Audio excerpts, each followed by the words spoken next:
It's a particularly windy day today. Well, I mean, it's not storm windy, but there's enough of a cross breeze. So yesterday I had my microphone zipped up under the collar of my jacket, and it worked well enough at slow speeds. Now, the little windsock on the GoPro, which I've sworn by on the motorised bikes, was utter rubbish. Completely ruined the video. But luckily the audio from the microphone was a little bit better, but I still had to edit the hell out of it to make it usable.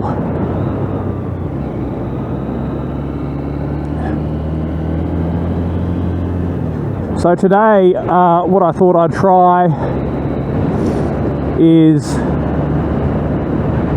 I've got the microphone wrapped in a sock, stuck into the lining of my helmet. I apologise for the way I'm speaking. I'm also trying to concentrate. Obviously I've only been riding a couple of days now, and there's a lot that I need to focus on. Otherwise I find myself making silly mistakes. So I can hear the wind noise in my helmet. It's absolute rubbish, and I'm just hoping that by having the windsock in there, wrapped around the microphone's foam, that it will muffle enough of the wind noise that it won't be so overwhelming. At slow speeds like this, it's going to work fine.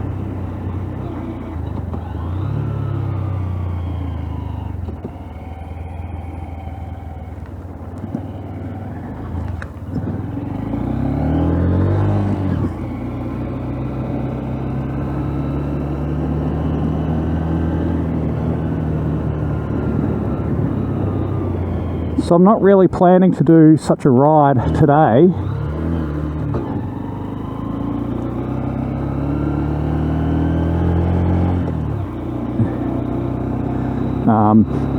I thought I'd stick to a few back roads.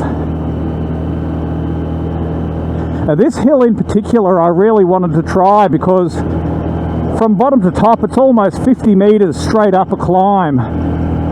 There's always been one that's challenged all the motorised bikes. Unsurprisingly, this thing is unfazed by a hill like this at, 45 kilometres an hour.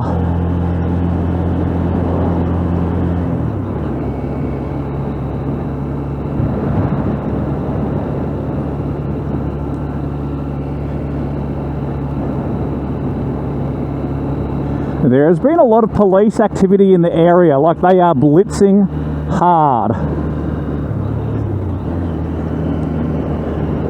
I'm not too worried about that. I feel a bit more confident riding around on my bike with my high vis and my L plates than I would driving around in my car, which admittedly is not in the best condition.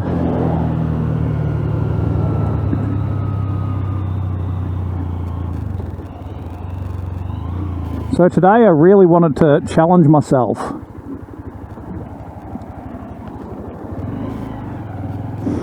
And I wanted to take this bike on a road that I'm reasonably comfortable with on the motorised bikes.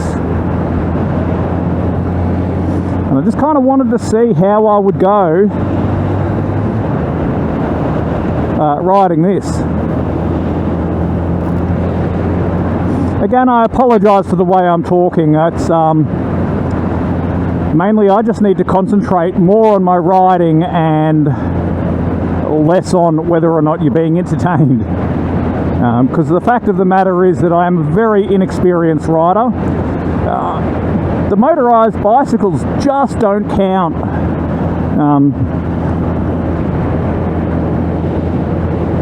It's an irrelevant comparison, which is something that I had been wondering about myself. would it feel similar? And no, it doesn't remotely feel similar.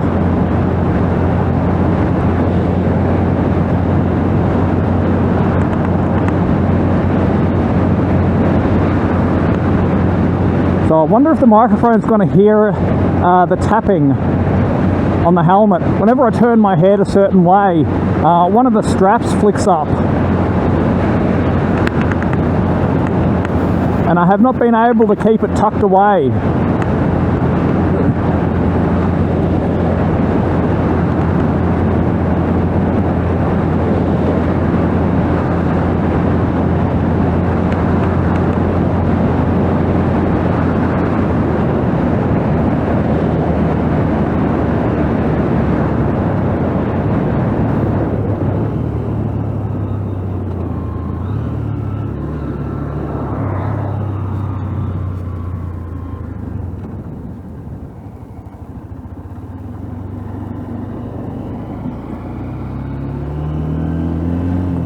So this is the road I wanted to go down.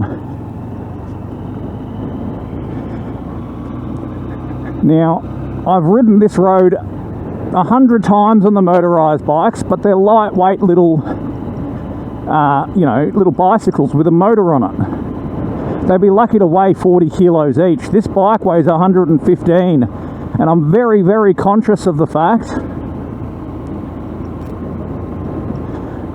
that I don't know how this bike is going to handle. Having said that, I'm quite happy to twaddle down here at a slow speed. Realistically, this is the exact kind of speed that I'd be doing on the motorised bikes, you know, between 25 and 35 kilometres an hour. And even on the Mark 7 bike, that had the skinniest tyres, 35mm wide tyres on it, and I was able to fly down this road confidently, and that I put down to experience. So the thing about riding a 125 is it makes you very aware of what traffic you've got behind you. Speaking of which,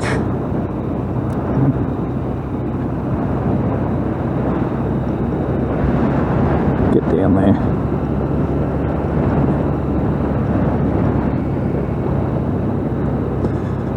So I know this is not going to show up on GoPro, it never does, but this road, it's sandy and loose,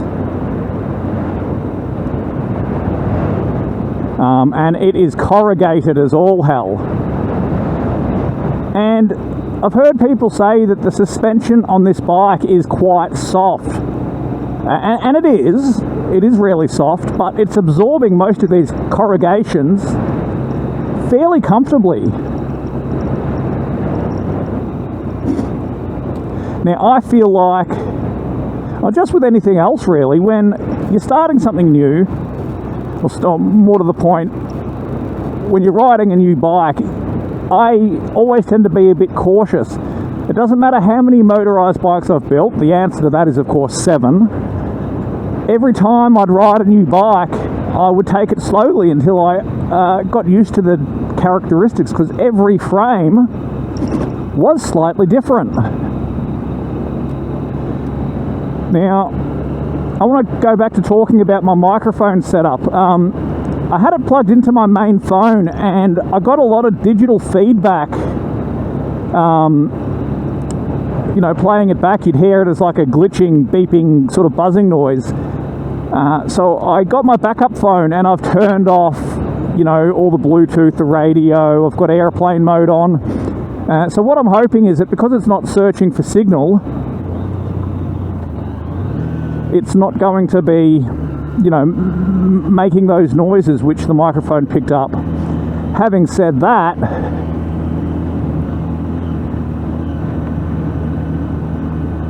the other phone is right next to it. So this is all an experiment for me.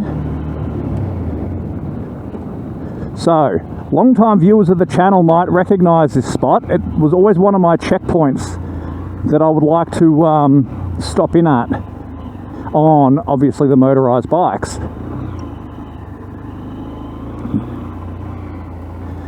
Now, I'm not going to go far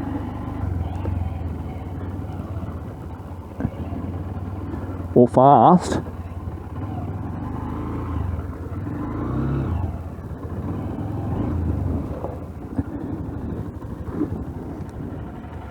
Alright, I'm going to stick that visor down, even though it does tend to get a bit foggy.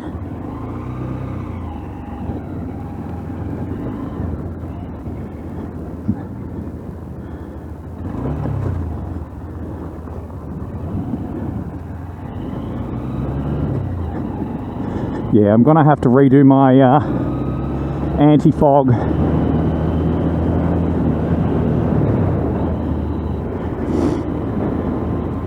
I think the difficult thing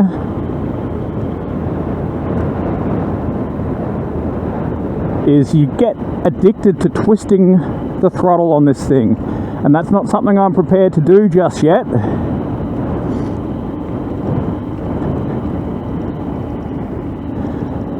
Now, I consider myself fairly adequate at picking out a line in especially the gravel roads.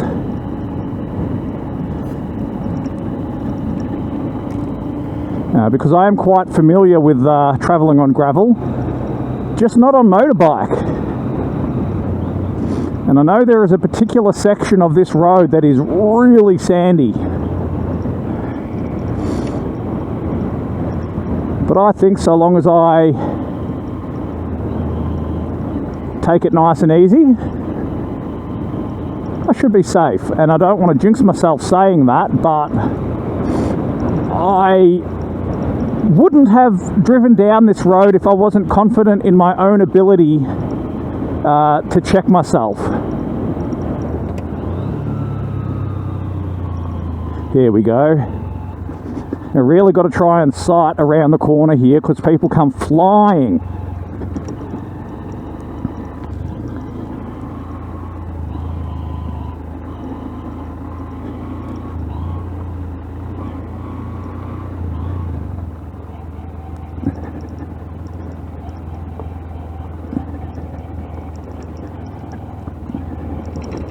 How's the corrugations? Incidentally, if you're curious, I'm braking mainly with my foot brake. And this would be the sandy section that I was talking about. And between that and the corrugation, I would not want to be slamming on the brakes.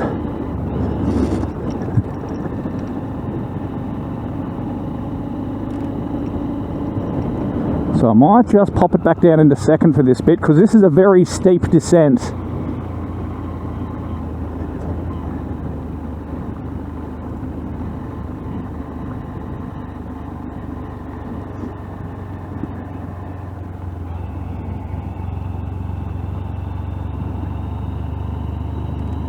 Easy does it.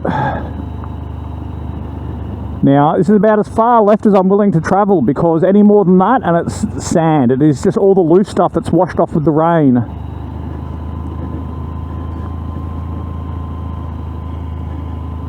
So long as something doesn't come flying up behind me, I should be fairly safe.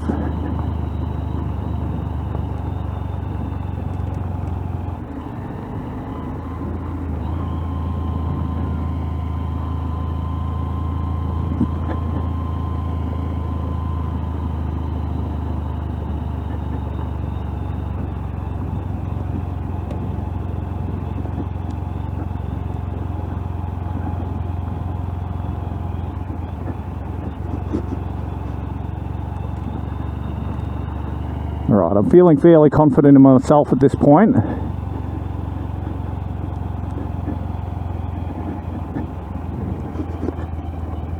I don't know if this is translating just how bumpy this road is, but I wouldn't want to be going here at any kind of speed.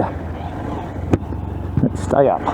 Ooh, got to be careful doing that. I was lifting my visor up just a bit and I whiskey throttled it. Well, not really, but doesn't take much. This is, of course, one of my favourite routes that I would take on the motorised bikes. And there is a house up here, so I'm not going to go flying past here at any rate of speed. What I love about this bike is its gearing. Doing 30 k's an hour and it's sitting in fourth, and it's loving it, to be honest.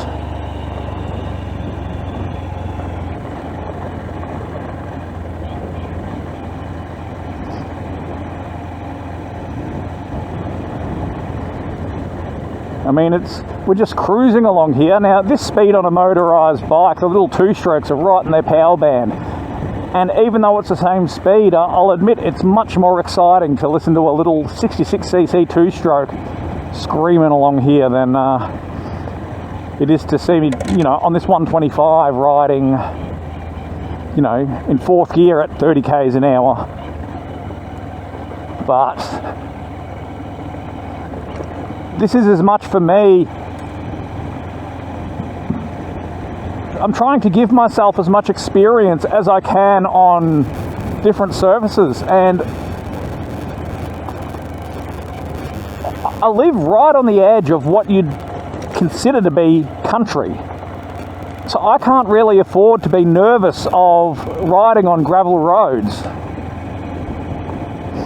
And I don't think that gravel is essentially dangerous. It's how you choose to ride on it. I mean, if I was doing 80 k's along here, you can bet I'd fuck it up.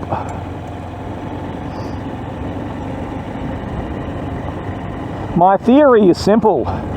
If I can do it on a motorised bike at 25 k's an hour, then I can do it on a, you know, 125cc Honda at 25 k's an hour.